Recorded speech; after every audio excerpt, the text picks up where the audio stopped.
want to walk through a handful of things. As you may have seen or may not, the very beginning of January, we were able to win a seat on the Ways and Means Committee in the U.S. House. There's only 24 members. It is a fascinating process of trying to convince the steering committee. You have to, functionally, there's a 31-person steering committee, and you have to win enough votes in that committee to get the couple seats that were open. We were able to do that. So now you're in the eye of the storm. I am spending day and night working on tax reform in regards to the ACA and the taxes within that, the capitalization of risk pools, and everything from sort of the risk sharing up to catastrophic. So it's a busy time, as well as some of our specialty projects, which if you've been in the district for a while, you've probably come to some of the different forums, and that's the use of technology. I always get frustrated when you hear the talking heads talk about deregulation. Often it's not about deregulating something. It's about rational use of technology to do something much less expensive, much less bureaucratic, and much healthier for everyone. So I'm hoping we're just going to bounce along here. If you have questions or would like to participate in the town hall, please hit *3, and that puts you into the queue. And with that, you're able to have a conversation. I want to hear ideas. Love to hear any thoughts you have, because let's face it, it's a little cantankerous out there, and trying to figure out what is political theater and what's actually policy and what's just bad information. And we're doing our best with that. And also, as always, people are invited to call our office in Scottsdale. This morning I started off, and we had almost a half a dozen coffees with different people, and we do that almost every single day. So please hit *3, and that will put you into the queue to be able to ask any questions. The phone number for the Scottsdale office is 480-946-2411.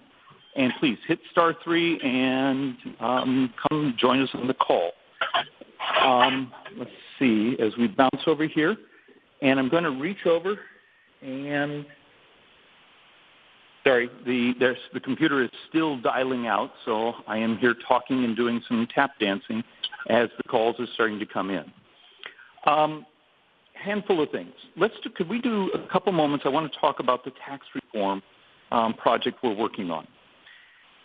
Number one goal, and you can actually see the outline of the tax reform if you go to the House Ways and Means website under a tab called A Better Way. It's not enough just to grow the economy if we also don't grow payroll. If you've participated in these telephone town halls before, we've often talked about what's happening to the Social Security Trust Fund, what's happening to the Medicare Trust Fund. Those are paid for through FICA taxes. So we desperately need an expansion in payrolls, and that's both in salaries but also in number of people employed out there in the world. So we've designed, I believe, a tax reform that not only lowers rates, but it also makes it for 90% of the population. You'll be able to do your tax form on a postcard, because the standardized deductions will be raised so high that it just becomes very, very simple. Where you hear some controversy out there is something called border adjustability. And I'm sure we're going to end up talking about this a couple times during the call. And the mechanics within that are, how many of you have ever traveled in Europe or Asia? Do you remember when you were leaving, coming through the airport, there was that little counter over in the side that basically had a little sign saying, get your VAT tax back. And so if you bought things in that country, if you were taking them out of the country, you were refunded that VAT tax. What that means is manufacturers around the world that have VAT systems, which is almost all of them, and export into our country have a tax advantage over a U.S.-made product that is also trying to compete for that export market, because we don't have that refund mechanic. And so we've been trying to work on a way to get rid of that tax arbitrage that's out there in the system. And so we're working on that. Hopefully we're making some progress. So, all right, now we're going to actually reach up and actually start to take some calls here. First one, I'm going to reach over and grab Peggy. Peggy, do I have you on the call? Peggy? Okay, for some reason, I'll actually leave that as it is and try to bounce down over to the next one. Okay, Karen? Karen, do I have you? You have me speaking. All right, Karen, do I have you? I'm sorry about that. It's hazard when you're doing it at home on your own home computer. Yes, I work from my home as well. Okay, well, talk to me. How can I be of service? First of all, can other people hear this conversation? About, right now, let's take a look, about 22,000 people can. Okay, fantastic. So why aren't we having this in a face-to-face town hall? Because I can have 22,000 people on a call doing it this fashion. So, look, okay. if it's about let's finish this one. If it's actually about communicating with the constituents and being able to have a conversation, it's a fairly elegant way to do it. We would all like to be able to have a conversation with you in the same place at the same time. I understand that you're speaking to a group who's paying $70 a plate to be able to speak to you, and I don't have Okay, back up. Back up. Who is paying $70 a plate to speak to me? There is a Chamber of Commerce breakfast at the Biltmore. Oh, yeah, but that's yeah. Okay, but I don't get the $70. That's the price for people at the Chamber of No. Commerce. But hold it. But that's Sir, the same thing. But that's the same Chamber of Commerce. But I'm also speaking tomorrow you're getting the money. But I'm also speaking at ASU this week. I'm speaking down at the state capitol this week. I'm speaking to a couple, I think, Rotaries and Kiwanis. So why aren't we having it face-to-face? Why aren't we? There was a group of people outside who have been trying to meet with you directly for months, for at least weeks. I'll give you weeks. Okay, for weeks, but understand, Karen, it is yes. Karen, isn't it? It is Karen, yes. Karen, first off, I had 6 coffees with folks this morning. I think I'd do another 6 or 7 tomorrow. If you'd like to sit down and let me buy you a coffee and actually talk about actual issues and policy, I would love to. If it's actually about you meet with our group? No, let me finish, Karen. If it's actually about theatrics, that's not policy. You know, I appreciate wanting to engage in political theater, but at some point it really does have to be about issues. So, Karen, please, I gave the office phone number a couple times. I will just ask you, call over there, call to the office, and ask for a coffee. And we do, the last telephone town hall we did, I think, was the beginning of December, so before the holiday. And I think the scheduler was telling me we got almost 35 individual coffee requests, and we've done all of those since then. So we'd love to have you be part of it. All right? So, all right, let's go up. Let's just keep going through this. I'm taking them as they come in. So is it Laura? Laura, it's David Schweikert. How can I be of help? Laura? Or is it Laurie? I am Larry Dean Adams. I don't know you. Oh, sorry. They actually wrote, I'm embarrassed because you don't sound like a Laurie. Okay, I did not give them my name, but I don't know if it came up on the caller ID. It probably came up on the caller ID. Mr. Adams, how can I be of service?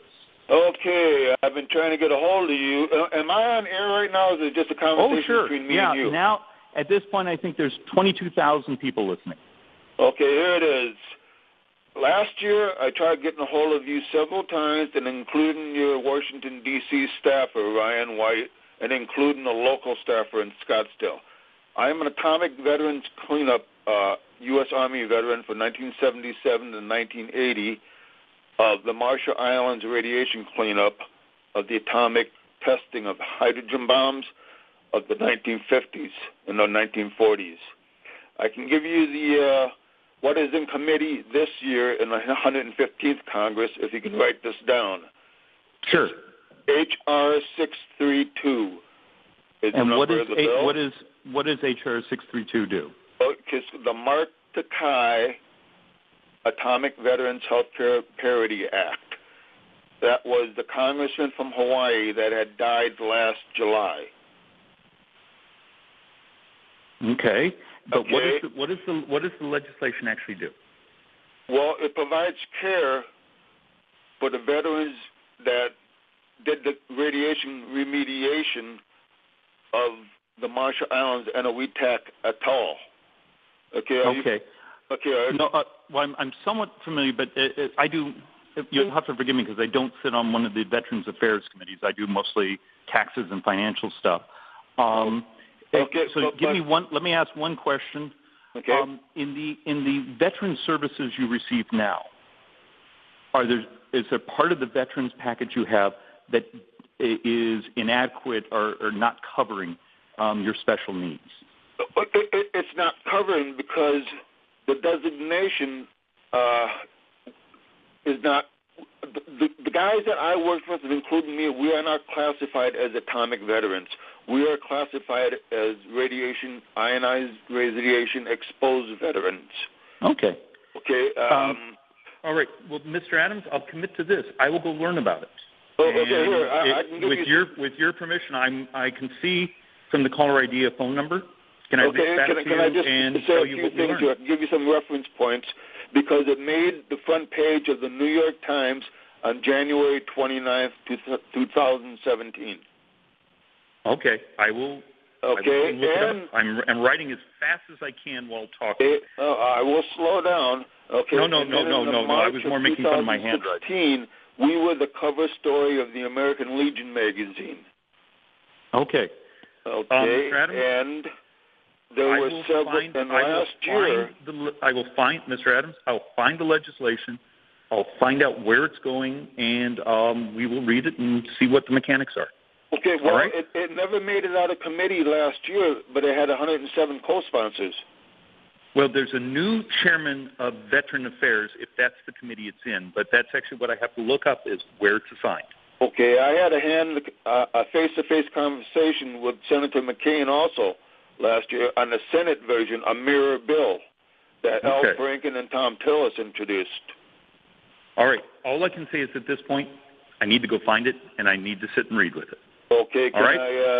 Will I have the opportunity to speak to you again versus one of your staffers?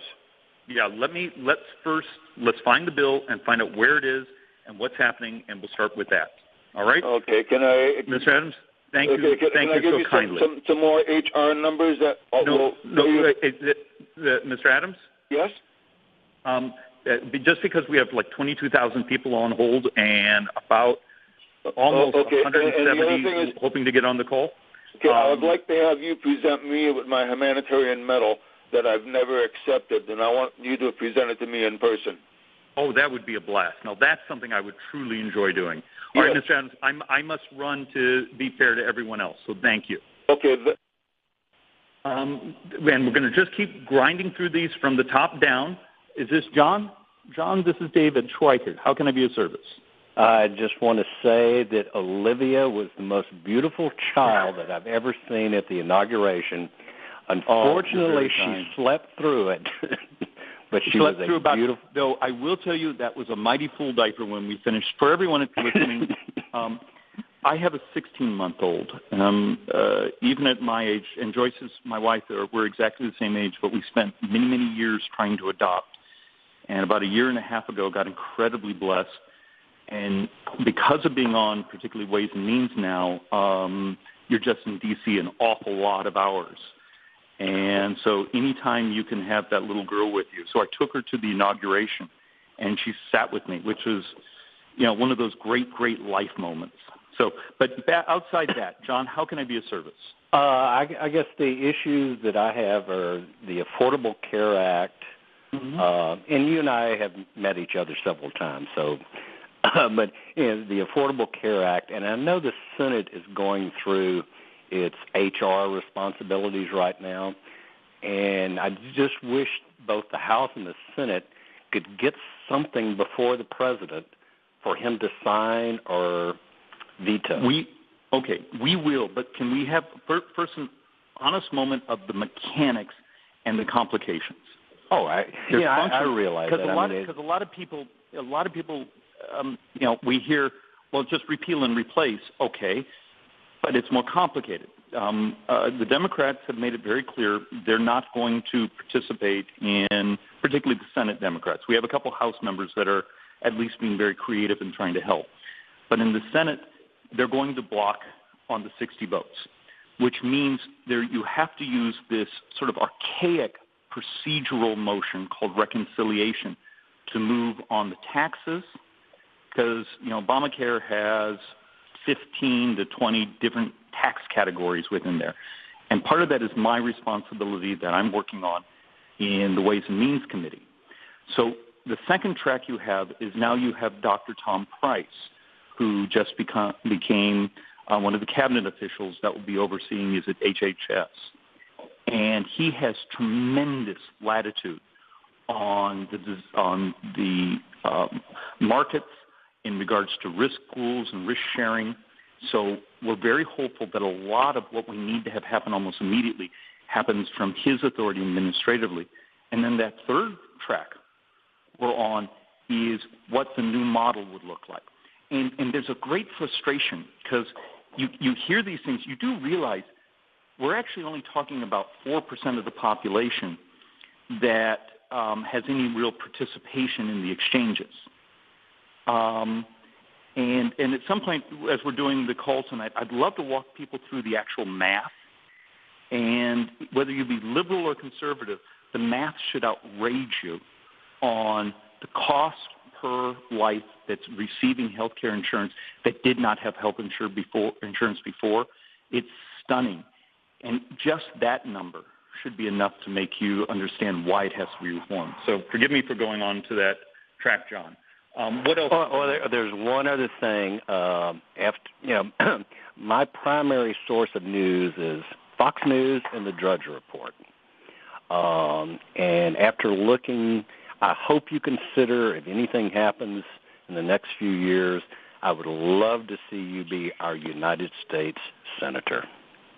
The flattery is very kind, but look, I'm more of a policy geek. I'd rather make the math work, and I'm not as happy with some of the political theatrics that seems to be the requirements for a modern senatorial run. So I'm just not sure I have that in my soul. So, well, if you do, you've got my support. Brutally honest. So, you've got my support. John, your flattery is kind, but probably not deserved. So I appreciate it. Thank you, John. Thank you very much. But for everyone that's listening, this is David Schweikert, and we're doing one of our telephone town halls. Please hit *3, and that will put you into the queue to participate on the call. If you're not able to, because forgive me, I'm going to tell you, if I'm looking down, there's like 100 plus already in that queue. But some drop off when they get their question answered or it's dinner time. But we're also starting to schedule coffees even out a month or two because for many of you, I have this a coffee problem. So we start every morning meeting constituents, trying to get great ideas from them and hearing their concerns. So you're always welcome to call the district office, which is right there on Shea Boulevard. It's 480-946-2411. And let me reach over and actually, Jonathan, you're now on the call. Thank you for giving us some of your evening. Thank you, Congressman Schweikerts. I beg of you, and for everyone who's listening, just let's go with David. I actually despise being called Congressman, so just David. All right, David. Well, I guess I'd like to start out by thanking you for this call. The 21st century is amazing, and I'm a fully disabled PTSD vet and never would have thought to even think about it. Thank you for the service. First off, how is your health? How are you doing right now? It's all right. Thank you for asking. And my comment, David, is that in my personal experience with the military, I have had no complaints with the Veterans Affairs. I'm glad we have a lot of watchdogs and a lot of people out there complaining about it, but my care has been excellent. But my separation from the military was absolutely abysmal, and the huge wait times and the number of terrible situations that a number of veterans experience with the Veterans Affairs is often a result of the fact that they were never separated properly from the active duty component. And I actually have a case that's going forward with the Army Board of Military Correction and Military Records. Will you forgive me for asking? Have you reached out to our office? Because we have one person in our office that this is almost his entire workload. As you know, we were also very involved in the issues over at the Phoenix VA hospital. But have you reached out to our professional staff who works on this type of issue? Actually, I did, and that was when I first moved to Scottsdale, Arizona, and I talked to, not Ryan, but one of the guys that works with him, and I moved to Scottsdale from downtown, and my case had started with Ruben Gallego's office. Okay. So we decided that, my understanding is Ruben has a good veteran shop, too. He does. And my experience, though, is that I have found that the Defense Department is extremely willing to blow off congressional investigators and inquirers. Well, so let me give you this. We actually have someone in there who knows the bureaucracy well. He's a longtime former service member. He has sort of the magic Rolodex. If you're not getting what you need, please call us. Ruben has always been really good. His office has always been good to work with. They'll transfer the file over, and we'll do the rest of the casework. All right? But that may be the healthiest way to approach this. And thank you for that, David. But my primary concern was that during the election, the presidential election, the only thing that I heard was that the president is going to really get tough with and reform the VA. But I have not heard anything concerning the massive amount of reform that needs to be undergone by military doctors who have absolutely no accountability, active duty military doctors who have absolutely no accountability, who are giving people bad conduct discharges instead of medical discharges, who are constantly getting their diagnoses overturned after these veterans have been out of service for years. And so I wanted to make you aware, if you are not already. Jonathan, I have to be brutally honest. I know we've had enrollment difficulties. You're sharing something that I actually I don't think I've really heard. I've had dozens and dozens and dozens and dozens of meetings about VA care, and we actually have a pretty powerful piece of legislation that's starting in Phil Rose, Dr. Rose, Veterans Committee, and I want you to watch that. But I will learn more about this.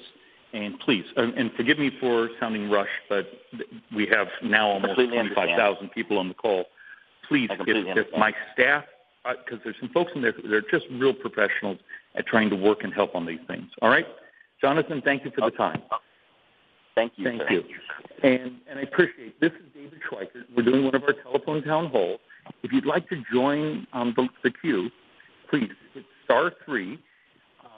We actually have just a huge audience tonight, which is actually fascinating. I'm amazed folks are willing to give us, this much of their evening.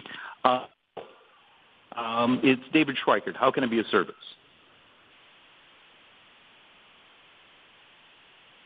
Michael? Yes, I'm here. Oh, okay, there we go. Sorry for the delay. That may be, because I'm doing this from my home computer. How can I be of service? Well, I heard you... Michael? I lost you there for a second. Michael? Michael? Let me try one more time. Michael, are you there? Well, Michael, if you get the chance to dial back, I'm going to actually reach over and see if there's a hold button because I seem to have lost you on this call. So I'm going to move to the next. Michael, do I have you? Because I can hear something in the background. Hello. Oh, there you are. I lost you. Where'd you go? Well, somebody called and I hit the wrong button. Ah, okay. Okay. I could hear something in the background. Michael, how can I, and we should probably go a little quickly, how can I be of service? Okay, yeah, well, I heard your tax plan. I heard you talking about the tax plan, which I'm very happy about.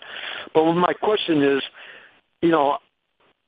I'm wondering if this tax plan is your tax plan or your tax plan combined with what the President Trump wants also. Brilliant question. It's the House. The House almost a year ago produced an outline. We refer to it as the Better Way. If you'd like to see it, it's actually on the Ways and Means website of the House of Representatives, and we've been adding more and more detail to it. That's the House plan, and the House plan is just fixated on one single major goal, and that's economic growth. How do you maximize economic growth? But that economic growth is also for folks, who, the hardworking Americans, because reality of it is we need, from the tax collection side, I need people to be making more money. I need my brothers and sisters out there in America to have more jobs because that expands the FICA tax base, which will give us a real help in, the Medicare Trust Fund and some of those that were having some real math problems. We expect the president's tax plan out in about a week to 10 days. And then we also expect a number of U.S. senators, because, let's talk the reality of modern politics. If it's a plan we pass out of the House, the Senate will want to have their own. But our goal is before summer to have a genuine major tax simplification and tax plan moving forward. Well, is Congress working together with Trump? Yeah. And we're even working a 15% tax cut for businesses and stuff like that.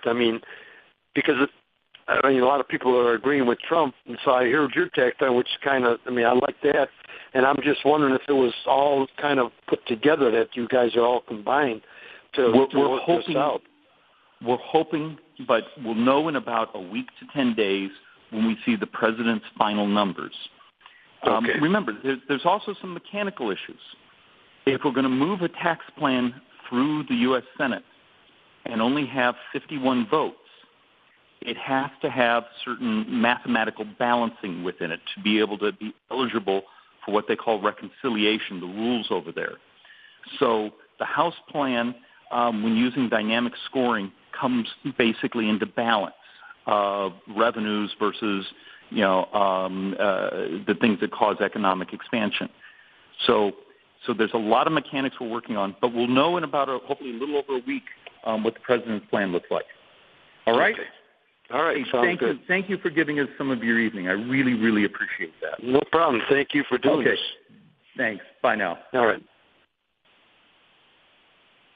And it's David Schweikert. We're doing one of our telephone town halls this evening, and I will try to pick up the pace. I had a lot of coffee today, so I apologize for that. And Gail, it's David Schweikert. How can I be of service? Hi, David. With all the divisiveness that's going on, you see it on the media and everything like that, and really the country is so divided, and it's really disheartening. And we as Arizonians, whatever you want to call us. My parents used to always refer to us as zonies. Okay, cool. we elected John McCain, for lack of a better representative, that was on the ballot.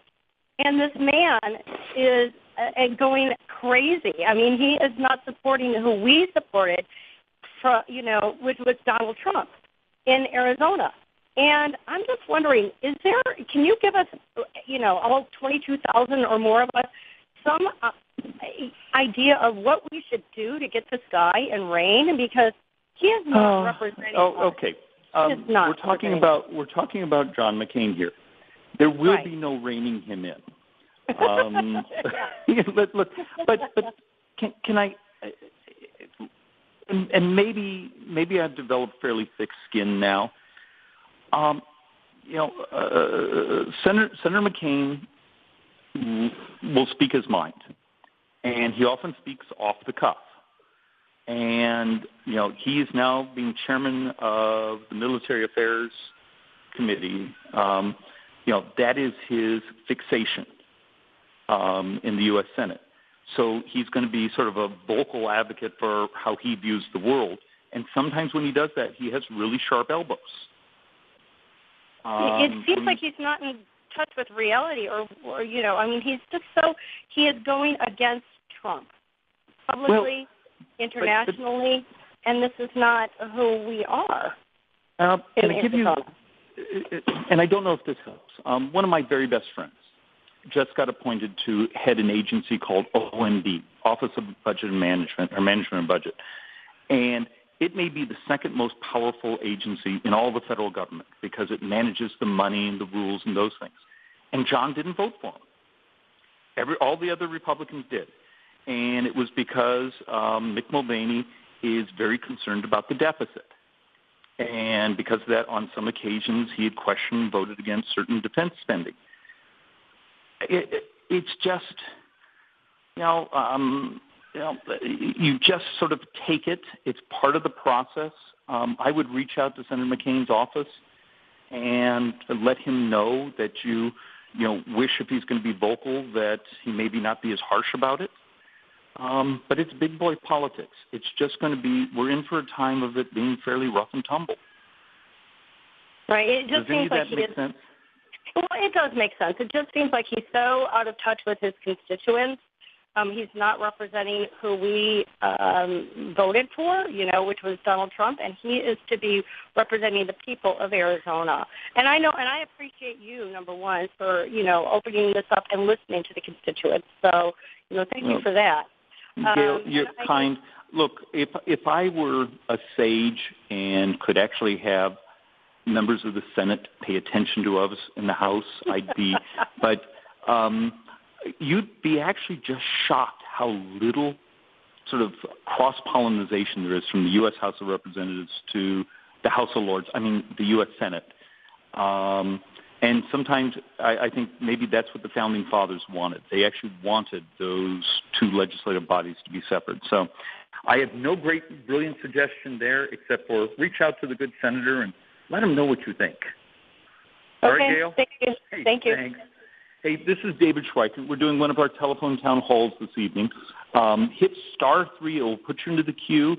I need to apologize to everyone if you all of a sudden hear a dog barking or a cat. Or we have javelinas wandering around the backyard. And in the other room, playing with my wife and some of the neighbor kids, I have a 16-month-old my daughter. And every once in a while I hear laughter. So there may be a little odd noise in the background, and that's just the nature of it. So we're just marching through the calls as they've come in. Is it Eva? Hello? Yeah, hi there. It's David Schweikert. How can I be of service? Hello, Congressman. I'd like to preface and just my David, remarks. Please. Oh, okay, David. Thank you. I'd like to preface my question by saying that also on this call there are Democrats and those who ardently do not support President Trump. So from my perspective as an Arizona citizen, my parents were born in Tucson. My grandparents are immigrants from Mexico. I was born in North Carolina because my father's in the Navy, but I grew up in Arizona. So from the perspective of a pretty long-term Arizonan, I'm grateful for Senator McCain. So there's two sides to every story. And while I understand the folks who say, he should be supporting the president, I think his job is to support all of Arizona, not just those who supported President Trump. And I think it's important everyone hears that. I think so too. Look, one of my particular fixations is the Constitution had this design, the Article 1. The Congress is a co-equal, separate branch. We need to always operate that way. And sometimes it means it's going to be disharmonious. But it's designed that way. I agree. The same with our press. Frankly, the fact that Senators McCain and Flake have stood up and said, wait a minute, I don't agree with some of the things coming out of this gentleman's mouth. I don't agree with a multitude of issues that I'm not going to go into because you don't have 3 hours for me. But take me up on one of my coffees. I will join Karen at the coffee, and she and I will have a face-to-face with you at some point. At any rate. All right. Well, tell me, what is the issue? How can I be a service? My question, you brought up the ACA, and I have health employee-sponsored health insurance. But my concern is any changes you make or that are made, how they would affect the ability to carry one's child on their policy until they're 26, how pre-existing conditions will be looked at, and whether there's any thought to putting any transparency into how hospitals in particular and pharmaceutical companies bill their patients. Just a little preface real quick. I believe you're going to get you've just nailed 3 that I think you get a yes on. Okay, good, because those are I work for an insurance company, and we see these bills that are ridiculous. My child is about to go on some very expensive medication, $4,000 to $5,000 a dose, but we can get it for $5 with a discount card. So there's something goofy going on here. So can I first, and I'll try to do this really quickly, and I'm actually going to make some charts. If those of you who've ever had to deal with my Excel charts, I'm going to make some and put them up on the website in the next couple of weeks. We held testimony in the Ways and Means Committee about 2 weeks ago. We had 2 of the leading experts in the nation, and their best guess was the ACA has only added 6 million new healthcare enrollees who either did not go on to a Medicaid system or who truly had been naked in their insurance coverage before. We also have some other data that says for the 5 years since the law passed, there may be as much as $500 billion spent. Right. Okay, 6 million, 3 years of coverage. You can do that math. $500 billion divided by 6 million there's definitely, I believe, there's a lot of inefficiency. It's like 82, but the problem is it's like $82,000 per new covered life. Right. And even if the most liberal person out there can still see that the model is crazy the way it's designed. Right. So my job right now is how do I design rational risk pools, both at the state, and I'm trying to create a catastrophic one at the federal level, so everyone has the pre-existing covered. I also believe information is the greatest cleanser in society. So I want there to be dramatically more transparency in healthcare costs, and I think there's now become sort of a universal agreement that kids into their early 20s probably need that transition time. So I would expect to see all 3 of those. I hope so. And I just want to add one more thing. As far as I know that this is all dollars and cents, but you made the comment 6 million lives, and that's a life. And I know it's I work for insurance, so I know how difficult it is to place a dollar figure on a life. I think sometimes we get that. But you have a problem when you could have bought their health coverage and bought them a really high-end car at the same time. Right.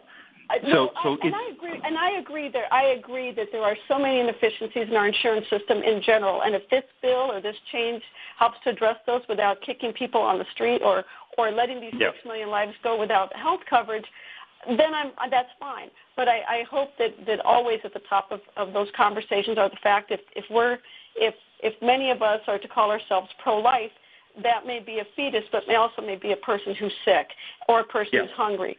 So there's a lot of life issues in there, and I, maybe a hippie, but I understand the math, and I hope those are things that are considered. And forgive me for sometimes sounding a bit like an accountant. But if you actually look, but you work for an insurance company, and I want to share this real quick. It's actually a very small number of our brothers and sisters that actually create a huge portion of the cost. Of course. So if I can find a way to transcend that cost, I can provide much more optionality, much more use of technology, a lot more choices, and a much more affordable price for everyone else. It still doesn't mean it's still not free. It just means where, but it means in how you manage that cost. And we have great data right now. What happened with the expansion of Medicaid, is a lot of our poor brothers and sisters and indigents had great expansion of coverage. Right. What happened is because of the change in the cost structure and sometimes the crazy out-of-pocket costs, we see a bunch of the hardworking middle America, which is now going uninsured. So here we are 5 years later. We started with 41 million uninsured, if I remember the number correct, and today we're around 36 million uninsured. It's been a grand failure, and the problem is when it moves from being policy to being an ideology, let's just make the math work. So right, and I agree with that. But like I said, I guess I'm one of those people who feels that healthcare, unfortunately, I understand there's a cost and I understand there's math involved, but it's just a philosophy, I guess. It's unfortunate to me that it's even a thought that some people would not have access to adequate health care, based solely on the fact that they don't have any money. I just want to that's the population because of the Medicaid expansion have actually been done well. It's actually a lot of our brothers and sisters in the middle that have gotten crushed. So I'm talking anybody, poor, middle, or anybody else. I'm just talking about what's actually happened the way the law is designed right now. Right. Hey, I really appreciate the call. Forgive me for David. Sure. No. Thank you. Okay, thank you very much. Thanks. Bye-bye. Okay. I'm now just grabbing sort of the next up, and if the computer treats me nicely, is it Leah? It is. Hi there. It's David Schweikert. How can I be of service? Hi. So I'm not very familiar with you, and this is certainly my first time participating in the town hall meeting in this format, which personally I like because I'm sitting here in my scrub pants, and I don't have to go anywhere. How long have you been in the Valley? I've only lived in Scottsdale for about a year and a half. Well, thank you for choosing Scottsdale. My wife also wears her scrubs, and I often can't get her out of them. So, yeah. So I think for me, I'm really from the camp that has some anxiety about the current leadership, and so I guess what I'm hearing from you is you're really sort of tax focused, and you have these specific committees you're on. And can I be? And I know you didn't ask this, but I think it's only fair because there's Democrats, Republicans, Independents. I'm someone. I'm one of those who believes Donald Trump absolutely has a moral obligation to release his tax returns. I find sometimes the use of language. I'm a Westerner. I like a softer use of language, but I also get really frustrated with sort of the hyperbolic stuff that comes screaming into my little email box that isn't true. So I'm desperately just trying to find where's the rational balance. Right, which is kind of what my question is to you. As someone who kind of has like a specific focus, how do you want other concerns communicated to you? And then how do you go on to roll that, those concerns forward as a representative of myself and my, neighbors? No, it's a brilliant question. I do lots of individual coffees and small group coffees, and then speak to everything from the chamber to I'll speak to ASU this week. I'm going to speak to down at the state legislature and these, but they're often in regards to individual specific. Like I have a piece of legislation about crowdsourcing environmental data. I'm very technology focused on a lot of what I do, but often we'll have someone that has a great idea or very specific concern. That's the type of thing I would reach out and say, let's sit down and have a coffee. If it's about a need, someone's having trouble with the VA, someone's having trouble with the IRS, someone's having trouble getting a passport, you call our office in Scottsdale, and that's what we do. We do customer service there. If someone needs a really technical answer, want research on something, you call the D.C. office. They're actually designed as researchers. So we took our D.C. office and split it apart, and part of it is called the Ideal Shop, and all they do is very difficult policy sets. I hope that makes some sense. So some of matters on, is it a passing concern that you'd like feedback on?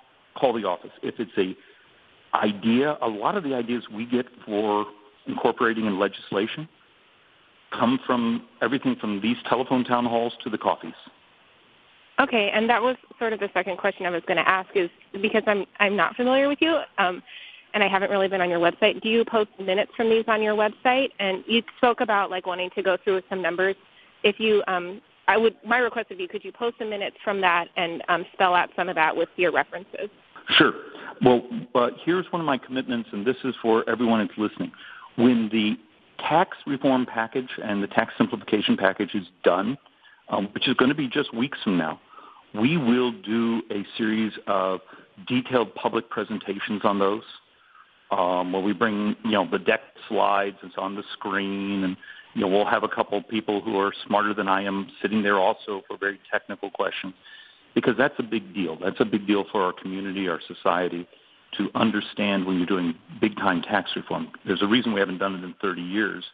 It's every special interest group you can imagine is coming out of the woodwork.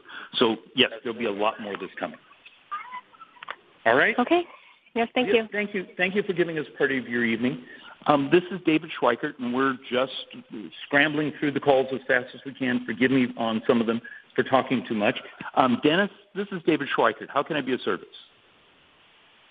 Are you talking to me? Yep, Dennis. Well, if you're, I think I got you. All right. It's just you, me, and about 23,000 of our best friends. That's awesome. Okay, so I have a couple of quick questions, I hope.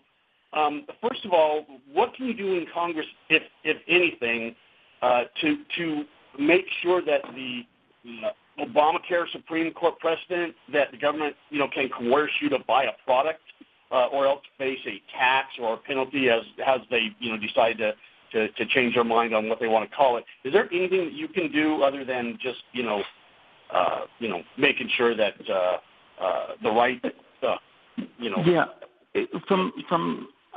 The Supreme Court made its decision. My job right now is trying to work with, 434 other members of the House and 100 U.S. senators, and then an administration, and then eventually the bureaucracy in the courts, to sort of fix the things that aren't working.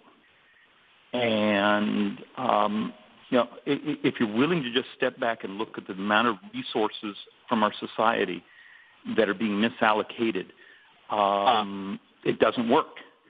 And no matter what type of rhetoric, you want to engage in, the model doesn't work. We believe we're going to be laying out a much healthier, a lot more, I'm going to use the word optionality. Right. You as a citizen deserve much more in the way of options on what you choose as your health care. Do you want to use high technology? Do you want to use telemedicine? Do you want to use, and I believe we will be rolling that out in the next few weeks. Yeah, and I'm totally cool with that. I think that's great. My question really, though, is just more the philosophical question of overturning that precedent. Is there anything that you guys can do? Yeah, that's going to be, remember, when we changed the tax laws, part of this, right, what it was based on is gone. Right. Now, that doesn't mean a future Supreme Court doesn't come along and reach out and use that as a precedent on something else years from now. Right. Okay. So, I'm sorry. And remember, Justice Roberts' writings there related to the taxing authority in the U.S. Constitution. Right. So, if that's the linkage, at that point you're to changing the Constitution. Well, so I guess sort of, except for that it was being misused. I guess that doesn't really matter in the long run. But and then just kind of a question about the mood of the Republicans there in Washington. Do you see the Senate using a simple majority for the Supreme Court nomination if it comes down to it? I don't know. I don't know. And every time I have an opinion of how the Senate is going to operate, I'm wrong. I'm hoping in some ways the Senate can find its tradition of finding some way to work together. Right. But as you know, the nuclear option was pulled by Harry Reid a couple of years ago in regards to appeals court judges and others. So we'll watch and see. It's going to be fascinating. Well, see, that's kind of my overall question is because the Democrats, they seem to just, they always swing and they swing hard, and the Republicans just kind of always want to try and be gentlemen. And I got to tell you, I'm tired of my guys, getting beat up. I would like to see us swing back. And it's not okay. Dennis, I appreciate. Thank you for giving us some of your evening. And if I can ever be of help, please, give me a call. As we just sort of move on down, is it Christopher? Christopher, it's David Schweikert. Thank you for giving us some time this evening. Hi. I have more of a comment. I was a Ted Cruz Republican before the election, and now that Donald Trump is in office, he wasn't my first pick, but I like nearly everything I'm hearing from him. He's got a lot of common sense, in my opinion. I don't think I'm the only Republican who feels that way. I also feel like probably most of the Democrats are still very much John F. Kennedy-type liberals, and they're not progressives. But please understand, I think policy-wise, John F. Kennedy would be very conservative compared to today's Democrat Party. I know that's a very political comment, but go back and look at his tax plan. I agree with you. I feel like a lot of the Democrats are still probably more like him, and they don't like the progressive side of things. If you guys can keep pushing forward on keeping the government out of our lives and doing the best you can to lower taxes, that will bring jobs back, and then you're going to end up every Republican is going to love you, and I bet 75% of the Democrats are going to like you guys too. And it'll be a different world. I appreciate the comment. I actually find for folks in our community, this is one of the great districts. People are entrepreneurial. They're well educated, and so even my folks who are on the left are often more of a libertarian left. And a lot of my folks on the Republican or more the right are more of a libertarian right, where I think the majority of folks, both Republican and Democrat in our community, are pretty darn respectful. You're always going to have a couple loud handfuls on the fringes that are more into the theater instead of the policy. And look, both sides suffer that. All right, Christopher? Thanks for having this type thing, because I'm on my way to Costco with my son and on Bluetooth, and this is the only way I could participate in something like this. This is a great venue. Well, I need to actually, Christopher, thank you. And I need to do more of these. The reality of it is, I think our last one was the beginning of December. I spent a lot of December campaigning to get on the Ways and Means Committee, and then January was, just tremendous amounts of reading. I thought I had a level of expertise on these issues from having been the county treasurer to the Board of Equalization, that a lot of things I've done over the years. And it turns out to be a lot more complicated than I ever expected. So, Christopher, thank you for giving us some of your time this evening. And Judy, it's David Schweikert. How can I be of service? Hi, thank you, Representative Schweikert. I appreciate you taking the time this evening. Just David. And David, this is Judy. I am in your district, and I wanted to say I appreciate that you took the time and are on the Ways and Means Committee, because I believe that's a very powerful committee. I was interested, Representative Bill Pasquale, who also sits on the committee. He found a rare... And Bill is he's a smart guy. Yeah, so he submitted I believe, a request for a vote to look at Mr. Trump's taxes. And that was a 1924 law that was used... And we should talk about this for everyone. Yeah, that was used in 1974. And thank you for asking this, because this is when I really wanted to come up tonight. So please, describe to everyone about the 24 law. So there, in 1924, there was a law that gave the congressional committees that set tax policies the power to examine the tax returns, and this law was invoked in 1974 so that the Ways and Means Committee in Congress could look at President Nixon's taxes. And I understood you earlier in the conversation to say that you were in favor of seeing Mr. Trump's taxes. No, I'm in favor of him. So let me explain, because I voted no on Mr. Pasquale's I'm motion. aware of that, yes. And let me explain, because this is really important. It's actually the chairman of the House Ways and Means Committee, and I believe the chairman of the Finance Committee in the Senate have a statutory authority where they can look at someone's taxes.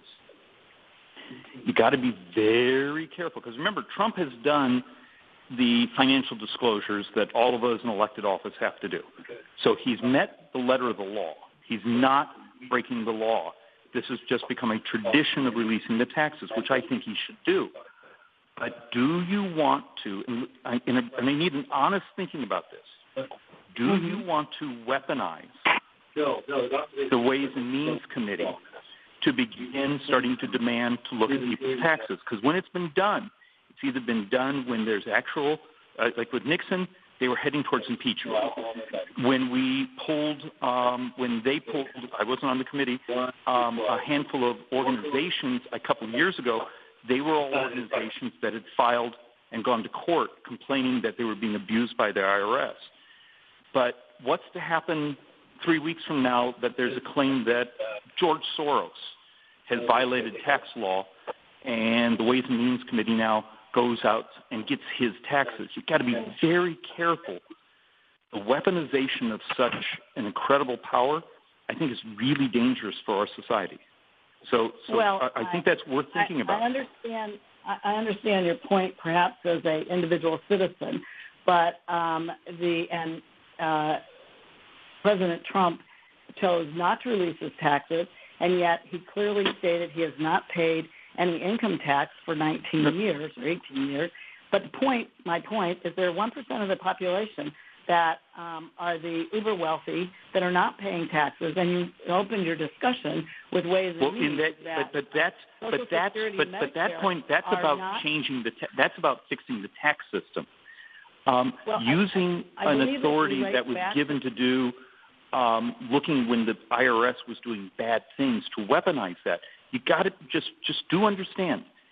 If the committee had voted to saying the chairman gets to look at the president's tax returns, it would be only a couple weeks before there would be some other rumor or story about someone on the other side and a demand to look at their taxes. You've got to be very careful when you start going after those sorts of things. I appreciate that, but I do feel that the conflict of interest with the Russians and his business. Okay, well, we're conflating, Judy, but we're conflating other things. But I've been very public. I think it's a ethical thing to stay with the tradition of releasing the taxes. Yes, he's met already all the legal requirements, and this is, but it is what it is. So, Judy, I appreciate you because I wanted to talk about that, and you actually gave me an opportunity. So, thank you. Thank you. All right. Thanks, Judy. And if I can ever be of any help, they're waving at me that we're down. Oh, okay. Sorry. I still have a minute and a half, so I'm going to try to go as fast as I can. Ralph, it's David Schweikert. How can I be of service? Yeah, thank you. I appreciate you taking my call. There's a lot of retired people here in our district. My wife and I are two of them, and Social Security is a big part of our retirement income. Where do you stand on Social Security, Mr. Schweikert? Do you support removing the income cap to guarantee its viability, which is now... Well, let's talk about that. If you use... Ralph, right now, if you were to lift the, $118,000 income tax, you would have to also come back in and change the formula. Because by lifting the cap, the formula would functionally just also increase those high income earners' future Social Security benefits. So you got to be very careful in that because I can show you the math that if lifting the cap, if all of a sudden the person that's making $250,000 a year is now paying Social Security on all of that, but their future Social Security benefit is based on that, on the current formula, it doesn't take care of the problem in Social Security. Okay, then what do you suggest? What would take care of the problem? Because I was taxed for Social Security on 100% of my income, and many people are not. Mm-hmm. But the Social Security check you will receive is based on that income, correct? Mm-hmm. Correct. Well, and so right now, but if someone makes over that $118,000, their Social Security benefit is based on the $118,000. So and Social Security is actually easy to fix because it's a defined. You get a defined benefit. So the math behind it is actually somewhat easy. We have just a demographic problem. With the baby boomers moving in. If it's so easily fixed, Congressman Schweikert, why don't we fix it? And please call me David. Make sure, and so it's not attacked by conservative Republicans again and again and again. And well, they see, hold it. That's crazy. I will make you the argument that it's those of us on the more conservative side that are actually being honest about the math, and it's not Social Security that's my crisis right now. It's Medicare. The Medicare Trust Fund, the Part A Trust Fund, could be down to 7 years now. Uh-huh. I got to fix it. So at some point, using it as a political football, I beg for my friends like you on the left, please, let's just use a calculator instead of hyperbolic language. It's a math problem. We even had Republicans last year offer a very comprehensive Social Security fixed plan that actually did raise those income caps. But what it also did is started to change the nature of Social Security on some of that top end, where you were able to. Excuse me? Means testing? That actually wasn't part of it. It was actually sort of a sliding scale where part of it was not as the calculation of benefits started to change. It did, oddly enough, it didn't score as well as you would think it would. And if you'd ever call my D.C. office, I can send you the comprehensive legislation because in the next, as soon as we finish tax reform and the ACA and the trade issues, we're going to have to sort of move on to fixing and saving Medicare, and then we're going to have to, in the next year or two, save Social Security. And people who are willing to do math with us would be really appreciated. I appreciate your choice of words. Save Social Security and save Medicare. Oh, yeah. No. And I've always been consistent with that. Look, it's an earned entitlement. Our brothers and sisters in the country earned it. Now my job is to make the math work because right now we're in trouble because I hate to say previous generations of politicians lied to the public about the math. Okay? Right. Ralph, hey, thank you for giving it. And for everyone, thank you. I promise we're going to do more of these as more policy is starting to come out of D.C., and you were all great this evening.